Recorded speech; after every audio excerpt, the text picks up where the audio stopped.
Joining me in studio right now from Ventura Web Design, Kevin Richards with our tech news. Good morning. Hey, good morning, Alan. Great to be here. Good to have you here this morning. A lot of things to talk about. Let's get right into it. One is, I know it's been all over the internet, but a single mom fired from her job for something she posted on Facebook. Seriously. Well, Whoa. it's the second time it's happened, and both times have been in Texas, shockingly enough. This time it was posted on Facebook instead of Twitter, and it's a single mom. Her name was Caitlin Walls, 27 years old. She wrote on Facebook she was starting a new job. So she says, I'm starting my new job today, but I absolutely hate working at a daycare. LOL. It's all good. I just really hate being around a lot of kids. So probably not the smartest thing for you to post out there on the internet if you're getting a job at a daycare. Might want to think that through a little bit more. You remember back in February, we had another woman in Texas. She complained on Twitter that she was starting a job that she wasn't too fond of. And her boss tweeted back at her, no, you actually don't start that job tomorrow. You are not hired. That's like getting hired by the Republican Party and going, I hate Republicans, but I'm going to go there and work a job anyway. Why was if you're going to be on Facebook, you're going to be on Twitter. Now, Twitter is pretty much, it's designed to be very public. On Facebook, you have a lot of options to control your privacy. So if you're going to be saying these things, I mean, you can even set up your posts on Facebook to go to a certain specific group of people. Say you wanted to highlight just your closest 2, 3, 5 friends and say whatever you want to them. Do that rather than post for your entire, friends set to see. Wow. Be careful what you post because, one, it's there for everyone to see one way or another. It generally can happen. And the other is it's there forever. Exactly. Always. You don't post something on the internet if you don't want it to make national news. I think that should be the standard that you use. All right, let's head on over to Google. I know they recently confirmed that more searches originate from mobile devices than desktop. And I can understand that because everywhere I go, everyone has always got their smartphone out, whether it's an iPhone or whether it's anything else, an Android. Even my kids have the phone out all the time. You can't take it away from them. I go to a restaurant and I see couples sitting there having dinner, not just lunch, but dinner, time where it's the time of day where you can kind of, calm down and relax and talk with you. And they're both on their phones texting and I don't get it. But let me ask you, what does this all mean for business owners around the valley? Well, I will admit to having texted, upstairs to downstairs or emailed. So I'll admit to having done that. So the Google news of the day, I mean, they're acknowledging that we have shifted from a desktop society to a mobile society. Everybody is on their mobile device. And what that means for small business owners is that you need to be thinking mobile first. You need to make sure that when people are on those devices, your business shows up, looks good. And I guess at the very first point is you need to actually be found. And we've talked about that a bit. You have to have a mobile friendly device or a mobile friendly website so you come up in the search results. And, a few interesting key data points here. How many searches do you think are done on Google every second worldwide? Just throw out a random number. I don't know. I have no idea. 40,000 searches per second. Aye. And that totals up to about 1.2 trillion per year or 3.5 billion per day. We become a society where people aren't even communicating with each other face to face like we're doing right now. People are constantly, you're right, texting each other. When they're Snapchat, Facebook Messenger, texting, WhatsApp. There's a whole long list of ways you can communicate without ever seeing another human being again. I know Yelp is another company that's also seeing a lot of mobile usage. And what is Yelp and who uses it? I don't even know what it is. Yeah, Yelp is basically a business directory that combines business information, hours, phone numbers, location, with information about what they offer. And also, here's the key component of Yelp. It is about reviews. So if you're a business owner, you got to pay attention to Yelp and how you look on there as well. You don't want people posting information that's not positive about your business. And if they do, you want to get in there and respond to it. And you want to post good quality photos of your business. Say if you're a restaurant, you want to snap some good photos of food that your chef is making. You just want to make sure that, again, this is another place where the audience is. And as a business owner, you've got to be there too. Yelp. And you get it by just going to... Well, there's Yelp.com, and then there's also the Yelp app, and it works for all different types of smartphones. And again, Yelp is also seeing that their mobile usage is up significantly.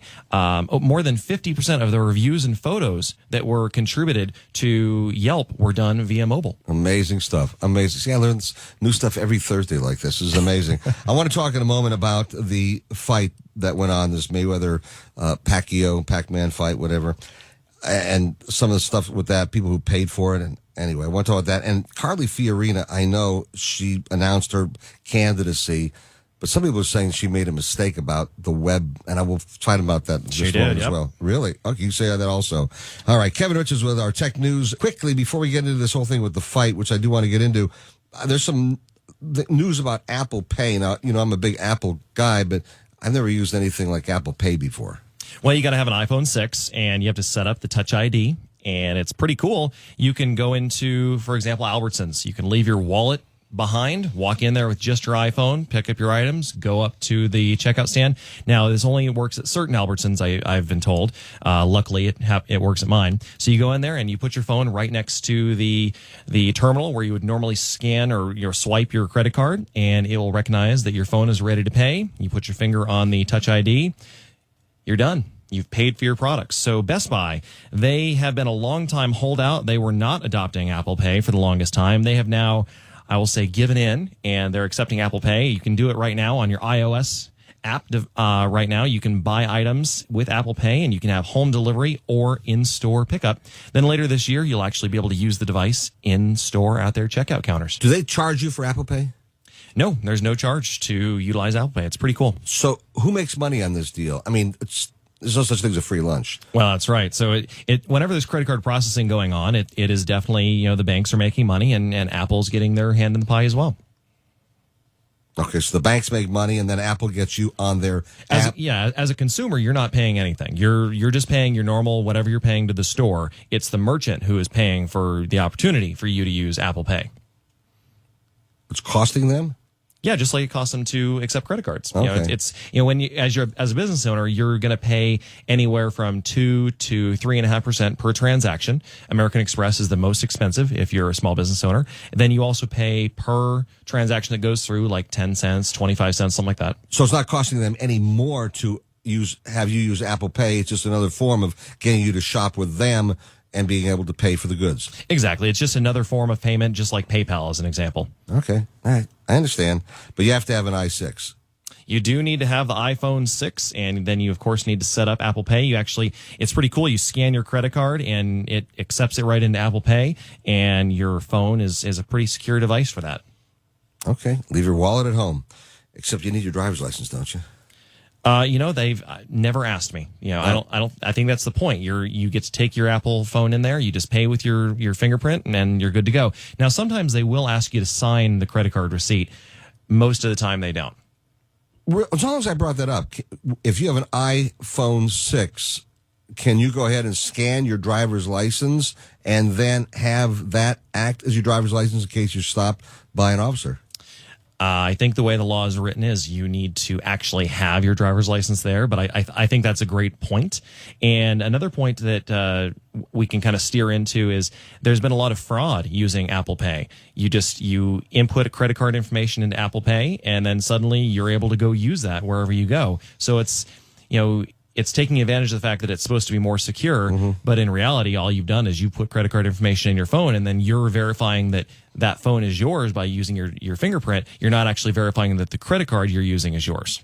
Tell me about the people who watched that Mayweather-Pacquiao fight, if you call it that, and they didn't even have to pay $100 per view like some people did. They got it for free. Right. I think they estimated that there would be 3 million households that would buy the pay-per-view at $100 each, something like that. Well, the internet is always a place where you can find information and content for free. So there are a couple new things that you and I have talked about, Meerkat and Periscope. Those are technologies that are built on top of Twitter, and you can use those to stream live video. So what do you think people did? They bought the fight, and then they streamed it. So there were a couple different fights out there you could see, or a couple different streams out there. One had 1,500 people watching it at one point. Another had 6,000 people watching it. So that's $600,000 that wasn't being paid for. Do they resell it then? I mean, can you resell it or charge other people or not? No, they weren't reselling it, but the reason why you would stream this is because you want to get publicity. You want people to follow you. You want people to pay attention to you on the internet. And there were even a couple broadcasters who have a separate show. You know, I'm not going to name any names or anything like that, but they have their own show. And they were saying to people at the end of the fight, hey, check us out. This is who we are. You know, be sure to come, you know, watch, you know, whatever show they have, after they had just stolen, you know, the big fight. Wow. Always an angle. Always an angle. And another funny thing is some of the people broadcasting, I mean, everybody who was broadcasting the fight clearly knew what they were doing. A couple of them were even heard saying, hey, what you do is you actually heart a broadcast. So don't heart our broadcast because that makes it popular. And then Periscope was seeing that these fights were being streamed and was taking them down. Wow. Tell me about Carly Fiorina, because you and I talked about this, and you said that she's made a mistake regarding her kickoff campaign. She at least was interviewed by the media like Hillary was not. Yes, well, I mean, you know, there's a lot of different ways to get attention, but I'm going to pay attention to the digital marketing side of things, and of course, as a candidate, you are the product. You have to own your domain name and all the, you know, derivatives thereof. So she forgot to register carlyfiorina.org. And now, of course, somebody found that. They purchased it. And now all over that website, you can see their views about Carly. Now, I think Mike Huckabee jumped in the race, and he's the first one who, on the Republican side, actually did the marketing correct. He went out there and he bought Google AdWords to make sure that when you Googled Mike Huckabee, his site came up.